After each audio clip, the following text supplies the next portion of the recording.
Welcome to my channel. நான் வந்து ஆட்டு போட்டியோட உப்பு கண்டம் தான் நான் போடுறது உங்கள்கிட்ட காமிக்கிறேன்னு சொல்லியிருந்தேன். அந்த வீடியோ தான் இது. நான் இதில் வந்து வெறும் இஞ்சி பூண்டு, உப்பு, தனி மிளகாத்தூள், மஞ்சத்தூள் இது மட்டும்தான் போட்டு நல்லா பெசரி நல்லா ஊற வச்சிடணும். ஊற வச்சுட்டு ஒரு 3/4 மணி நேரம் கழித்து அதை எடுத்து ஊசி நூலில் கோர்த்து நம்ம எப்பயும் போல் காய வச்சிட வேண்டியதான். காய வச்சு நம்ம யூஸ் பண்ணிக்கலாம். இது வந்து கரம் மசாலா வந்து நான் வந்து வீட்டில் ரெடி பண்ணி வச்சுருக்கிறது தான் போட்டிருக்கேன், கடையில் விற்கிறது இல்லை. இது வந்து மழை நாளில் யாரும் போட மாட்டாங்க. இது வந்து அவசரமாக வெளிநாட்டுக்கு கொடுத்து அனுப்பணும்னு சொன்னதுனால, கஸ்டமர் கேட்டதுனால நான் இந்த போடுறேன். இன்னும் நல்ல வெயில் நாளில் போட்டால் தான் வந்து நல்லா காயும். இது வந்து இன்னும் 2 நாள் எக்ஸ்ட்ரா நான் காய வைக்கணும்.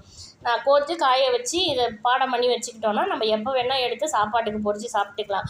உங்களுக்கும் போட்டியோட உப்பு கண்டம் தேவைன்னா என்னோடய வாட்ஸ்அப் நம்பர் கொடுக்குறேன். நீங்கள் அதுக்கு எனக்கு வாட்ஸ்அப் பண்ணிங்கன்னா உங்களுக்கு உப்பு கண்டம் கிடைக்கும். இது வந்து கொஞ்சம் விலை கூட தான் வரும். 1/4 கிலோ இல்லை 200 கிராம் பார்த்திங்கன்னா எப்படியும் வந்து ஒரு 300 ரூபாய் ரேஞ்சுக்கு வந்துடும்.